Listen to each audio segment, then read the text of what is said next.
Yo, what's up guys? Welcome back again. So in today's video, I'm going to be reacting to another video by Goji Center. This is for Titanus Rodan versus the male Muto, which is another battle face-off combat analysis. Let's go ahead and check this out. What would happen if Rodan runs into a male Muto? He's finna be looking for that weed. The outcome of an encounter between these two monsters. Huh. On one end, an invasive species whose main objective is to kill, feed on radiation, and destroy. My money's gonna go on Titanus Rodan. Watch. Titan, whose loyalty lies only with the strongest. I know, a little faker. He's like a little Starscream. And see which of these Titans deserves to survive and who deserves to die. The Muto deserves to die. As you witness our very first fully airborne battle to determine who is the next ruler of the sky. To get us fully prepared to enter the analysis platform, let's quickly run over both of these Titan builds. Alright. Titanus Rodan is a well-known winged Titan who Yeah. is portrayed in the Monsterverse with many of the anatomical features as a Pteranodon. Except this Titan is biovolcanic, meaning that its anatomy shares the same attributes as volcanoes. Molten rock flows through its interior, meaning that its musculature is made from fibers that are especially adapted to withstand high heat. Rodan measures 154 feet in height, though it is important to notice. Damn, it really seemed like he was taller than that, or bigger than that, I should say. To stand more upright, it could gain another 70 feet or more in height. Okay, yeah. This measurement is nothing compared to its 871-foot wingspan. Yeah, he has a big-ass wingspan, I am not gonna lie. And maximize forward thrust, which is good since this Titan weighs a whopping 39,000 tons. Damn! Heavy ass? A very different Titan, known to measure more than 200 feet in height while standing and carrying a wingspan of approximately 300. Oh yeah, nah. I'm telling you, Muto's gonna lose. These wings can actually be spread in a wider pose, bringing this figure closer to around 450. Haha, yeah, noob. This slender build fool you, as it is estimated that this creature can be anywhere between 16 and 20,000 tons. Okay. Muto looks very insect-like. It's confirmed by the visual effects artist that the Mutos will classify as I miss Gareth because Edwards. they have Oh my flesh. god, yo! This I doesn't saw a necessarily Muto cake, what the mean fuck? insects, but most likely a whole new class of creatures. By placing these animals next to each other on land, the Muto has an advantage on height, but in the air, Rodan seemingly doubles the Muto in wingspan surface area. Yeah. But will this even matter in the upcoming battle? Let's now enter the analysis platform. Alright, let's see what we got. Given that Rodan is built like a Pteranodon, we can assume that its skeletal build is quite similar in some areas. Okay. This light skeletal build was actually pretty durable, as it was able to withstand a 141,000 ton Yeah. Titan. Tom, he had some serious balls doing that to In addition Ghidorah. that, Rodan is said to be covered with an outer dermis made out of special volcanic sediment collected from centuries of hibernation inside a volcano. As the volcanic attributes made their way into this Titan's DNA, Rodan developed an immunity to extremely high temperatures, superheated weaponry, and as a result, modern-day weaponry such as missiles. Perhaps the most interesting durability attribute is its muscular viability. To explain this, we need to look at how Mothra successfully defeated Rodan. Oh yeah. Ha! That was my favorite part of the movie, when he's all screaming on the floor. At the end of King of the Monsters, Rodan was flying effortlessly once again. Yeah. This ability to continue using these muscles is thanks to its biovolcanic anatomy. Its internal combustion system. I didn't think of it serves that. as an I didn't think of it like that, source of honestly. radiation, allowing it to continue functioning even if the wounds aren't completely healed. How does the Muto compare? If this creature does have any insect-like attributes, it would be its chitinous exoskeleton, providing some protection against lighter attacks or impacts. But its most important virtue is its ability to withstand extremely high temperatures. In the film titled Godzilla, we see that Mutos were able to withstand Godzilla's atomic breath. Admittedly, this was a weaker blast than Godzilla's normal. Yeah, that's what was so surprising to find out in the long run. Like, the whole time, it's actually all weak. In contrast, Rodan's shock-resistant and thick armored build proves to be better suited for withstanding a heavy barrage of attacks, giving the edge to Rodan for corporal durability. Oh yeah. Intelligence. Ah, that's a good one. I have no idea who's... Oh, Rodan, because of the Jets. Been around for a while. The Jets, yeah. Witnessing or partaking in accumulated plenty of combat experience in the past. Yeah, Rodan handled those jets really good. To modern-day birds, more specifically birds of prey, and based on its skull, crows and vultures. These animals have similar brain casings. In the real world, these creatures are some of the smartest on the planet, capable of solving complex puzzles, using tools, and possessing long-term memory. Rodan understands. Is this your way of saying should I go buy a bird now? Sorry. This was proved in 2019 when Rodan escaped from his enclosure. In this clip, Rodan knew the planes were retreating, so it used a barrel. That smile, he paused it at the right frame. This barrel roll was probably already in its repertoire of battle maneuvers since it was executed flawlessly. Yeah. Other examples include the knowledge of pinning its opponents and aiming for unprotected parts of its opponent's body. Mutos are not 100% instinctively driven creatures. Yeah, they're just very mindless, honestly. Especially their mates and offspring. These sort of behaviors They were just trying to start a family and shit. Like, intelligence capable of understanding abstract concepts such as revenge, guilt, and fault. See how this Muto identified the one person who destroyed her nest. yeah. Remembered who it was. But what about battle intelligence? In combat, Mutos are team players, meaning that these pairs require each other to strategize and fight more effectively. Can't even fight But fair. they It's can't like, do fairly well on their own. That is, until they let emotions get in the way. yeah. Highly That's what it was sensitive too, animals bruh. to being driven by Oh my obsession, god, it really was based rage, off feelings. or simply spite. This was proven as the Muto was distracted by its own obsession over this guy, while completely ignoring a giant kaiju behind her. And proven again as this Muto made a reckless attempt to attack Godzilla, which cost I still don't understand how, like, Godzilla was so quiet about it, though. Oh, boss sex. Because of this, the edge of battle intelligence goes to a more experienced Rodan. Yeah, see, I figured. Titanus Strength, Rodan okay. was a Titan with a seemingly muscular build for a flying Titan. Oh, yeah. Because of this, Rodan was capable of flapping its wings with so much force that it allowed it to gain enough momentum to soak in Ghidorah's aerial charge. These muscular arms or wings could also be folded to move through narrower shafts, such as the volcano that Rodan emerged from. A hard feat, especially given that this creature weighed 39,000 tons. See, I kind of wish I was able to see more of him coming out from the volcano like that. That would have been really scary. Unlike a pteranodon, these are a bit more pronounced and muscular, similar to a bird of prey. Okay. This strong grip would have allowed it to grip into any opponent. Combined with its large wings, it's safe to assume that this Titan could have lifted heavy objects or inflicted a devastating shock. The male Muto, although smaller than Rodan, has proved to be an extremely strong creature, probably one of the strongest for its size. This Titan was strong enough to carry a Russian Typhoon-class submarine from the depths of the sea. That was such a weird scene, I'm not gonna lie. How heavy are these? A Typhoon-class sub would weigh around 47,240 long tons, which is around 57,600 US tons. Damn. Triple the weight of the male Muto. But is this the limit? Ooh. No! In this clip, we see the male Muto drag a 90,000-ton Godzilla while airborne. A difficult feat for a Titan of this size. That is true. Okay, that's really true, yeah. Appendages and wings, which are insect-like. I never took it this deep. My god. Carrying things many times their own weight. Mutos could have possessed similar muscular attributes, allowing them to drag very heavy objects. Seeing this, the male Muto's paranormal amounts of strength will now balance the scale. Making this a draw Okay. for overall strength. Alright, yeah, I couldn't really decide on that one. Agility, alright. The following attributes will be essential to this battle. Both of these Titans can fight while airborne, but who can do it better?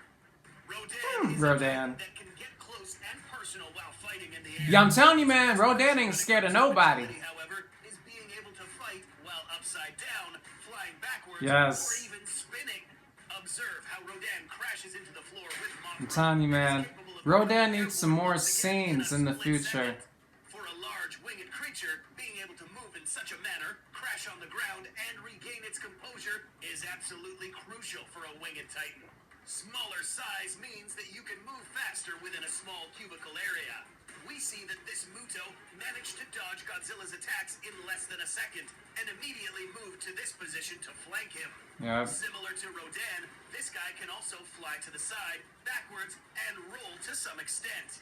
Compared side by side, however, these maneuvers were executed faster by one. Yeah, it looks like Rodan's is just more better. It's just more solid. Okay, yep. Yeah.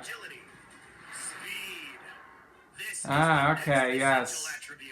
Perhaps Rodan's best known talent is being able to fly at supersonic speeds, able to catch up to F-35s and Hornet fighter jets, and seemingly faster than the Argo. The fact that this guy surpassed the sound barrier means that wherever this guy goes, a sonic boom will follow. But why does it have to move so fast? Well, given that Rodan is a dense volcanic creature, and he makes people like go flying up in the air, like. This animal can control its speed, flying slightly slower when it wants to. An advantage of moving at such speeds. What the heck? I don't think I've seen a clip like that before. Devastating damage to an opponent. The Muto can also move fast, but not Rodan fast. No, too sluggish a little bit. It's plummeting through the air from a high altitude. But against Rodan, this is an unconventional way of attacking. The fact that Rodan can outspeed a male Muto while going in a trajectory gives him the edge. I feel so bad for the Muto, like there's really nothing more for it. The fun stuff. Let's see. Bite effectiveness. Bite effectiveness. Unlike past incarnations of this Titan, this monsterverse rendition of Rodan does not have any real teeth. But it does have many serrations on its beak that allow them to inflict as much damage. Rodan does not necessarily bite like any other animal. Birds of prey with this pointed beak structure tend to rear their heads upwards and Oh god, so gruesome. leveraging the sharp hooks on the tips for maximum piercing power. Once these hooks are in its victim, Rodan would simply close its mouth, ripping any flesh caught in those hooks. Yeah. Rather than constant pecking, which results in a brutal aftermath for an unprotected animal. Muto's Poor snake. These triangular-shaped teeth can pierce as long as a good bite is inflicted to put them to good use. There's a small problem, though. Compared to I actually didn't know that they had teeth. Muto cannot open its mouth I couldn't really tell, honestly. I thought it was just like just sharp all around, like the upper lip. The only place where a bite would be damaging would be on the edge of these wings. But even then, this is hard to access, especially given that the Muto's neck really won't allow it to move its head as well as Rodan. But let's pretend that the Muto did land a bite. Any molten rock that manages to touch the insides of Muto's mouth will cause serious burns. Oh yeah. We know this since the fleshy insides of the Mutos cannot withstand high temperatures, making this weapon obsolete against Rodan, giving Yes. the edge for bite effectiveness. Auxiliary weapons. As discussed before, Oh, Rodan's yeah. legs and talons resemble those of a bird of prey. Yep. These talons consist of 3 forward-facing claws, an opposable vestigial claw, and a spike on its ankle. In the real world, birds of prey require this arrangement of claws to effectively pierce and carry prey. Similarly, Rodan was able to do this to smaller craft, and most likely Ghidorah. Rodan also has claws on I'm telling you, I just wish that was extended. I want to see more. to be used. Rodan is Cloud not appearance. necessarily flying or Okay. just fighting on the ground. These are used for grappling with an opponent at close range. An example of this can be found okay. here, when Rodan was in hand-to-hand combat with Ghidorah. Both the female and male Mutos are equipped with hook-like claws that are used to hack and stab any opponents. These were so sharp that they were capable of stabbing into Godzilla during the Yeah, that was kind of painful right there, just looking at that scene. I was like, oh. deep past its thick skin and drawing blood. These hooks are powered by the strong muscles that allow the Muto to carry heavy objects. This amount of force would actually be enough to pierce a motionless Rodan. Both animals possess weapons that could potentially pierce their opponents. It's like they're like hooks, basically. That's how I see them. They got like hook legs. Deadly meat hooks. Yeah, see? At equilibrium when it comes to auxiliary weaponry. Finally, they're another tie. Monarch's super species profile categorizes Rodan as a destroyer. Yeah, destroyer. And his special abilities prove just that. Yeah, I wanted to see a lot more from this scene as well. That was so hard, seeing Ghidorah and Rodan together like that. So strong that they were capable of leveling anything right underneath them. Yep. This special ability is known as a those Okay, wings that's what it's called. doing Alright. much more. Given the hardened nature of these wings, slamming both of these against each other creates what is known as a thunderclap or sonic boom. Okay, yeah. I was trying to figure out what it was called. Perimeter and disorient smaller titans. A final ability that we need to address is the assumption that Rodan can launch fire from its mouth. Shit, if he became Fire Rodan. Oh yeah, yeah. Suggesting that it could at one point use this ability. But in 2019, we were unfortunate to not see this ability used in combat. So Yeah. for this battle, Rodan will have to fight the Muto without it, as it isn't officially confirmed to be an ability of this specific Rodan. Mutos have an ability that isn't found in The other Titan species. EMPs, I think. EMPs. Yeah. These electromagnetic pulses are potent enough to shut down all electronics in a 5-mile wide radius. But It reminded me so much of Call of Duty for some reason. I don't know why. With that ability, I was like, wow, EMP, really? Which is why Godzilla's atomic blast looks weaker in 2014. Yeah, compared to this one now, yeah. But what can this do against Rodan? Well, it's true that EMPs do have Yeah, what would it do? or plasma. We must take into account that these pulses do not affect living organisms. Shit. As we can see here, this EMP was emitted with humans standing only meters away, and they remained relatively unharmed. It was just like the little flashlights on their Along helmets. with its bionuclear build, would also remain unharmed. But he would most likely feel something. But because this EMP wouldn't have Wait, what was that? The wind? this opponent, Rodan's thunderclap gives him Yeah, the edge the when it Muto's comes hella to losing this, bruh. Now Let's see if he wins at least this one. Maybe not. the outcome of this battle. X Factor. In King of the Monsters, Rodan is seen to be a titan that puts himself in danger by Yeah, underestimating yeah. his opponent. He's the Starscream of the Monsterverse. Small, Rodan has always been the type of titan to enter recklessly into combat, forgetting about the opponent's abilities and weapons that could end the fight with one strike. But these never actually killed Rodan. Being a titan who is composed of molten rock and resistant fibers, getting pierced or struck by such weapons will only temporarily disable this monster. The Mutos were a class of organisms that evolved to effectively counter and hunt down the Godzilla species. Each iteration of the Mutos was equipped with tools that could disable almost every weapon Godzilla possessed. The fact that these Muto Mutos Prime ran around without just fear looks so against the most terrifying like that. powerful Titan only means that this Muto will not think twice before engaging in combat against Rodan. We are now ready to reveal who This is gonna be the this was probably the easiest one yet. Biovolcanic nature wins the edge in durability, intelligence, agility. This is like, look at this. Muto got destroyed. Both Rodan and the Muto come equal in overall strength and auxiliary weapons, thanks to the Muto's paranormal amounts of strength and deadly meat hooks at the tips of its legs. By compiling all of our...